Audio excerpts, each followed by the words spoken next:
నమస్తే, నేను రాజేశ్వరి. ఆ రోజు నా కింద గాలికి పడిపోయింది. ఇవి కూడా కోసేసుకున్నా కదా, అప్పుడే చూపించిన కదా మీకు. ఇవి రసాలు తీసినాక ఎంత రసం వచ్చిందో మీకు చూపిస్తా. మంచిగా ఉంది కదా, మొత్తం మంచిగా అయింది కాయ. చూడడానికి అట్లా ఎల్లో అయితే అయింది. దీన్ని చూద్దాం. ఇది గ్రీన్ ఉంది కదా, దీన్ని చూద్దాం. ఇది కోసినాక ఎట్లా వస్తుందో. ఇది స్మెల్ వస్తుంది అందులోంచి, ఆరెంజ్. ఇది అంటే అంత ఎల్లో కాలే, కాకపోతే అయ్యింది. Okay, done. మొత్తానికి అయితే 3 కాయలు మంచిగానే వచ్చినాయి. కొంచెమైనా రసం వస్తుంది మనకి.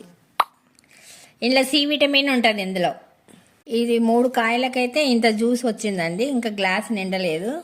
ఇంకా 2 కాయలు అయితే గ్లాస్ నిండేది. ఇందులో విటమిన్ సి ఉంటుంది. బీట్రూట్లో మనకి, బీట్రూట్ కాదండి, డ్రాగన్ ఫ్రూట్ల బ్రెడ్. ఇందులో చేయండి, సబ్స్క్రైబ్ కూడా చేసుకోండి.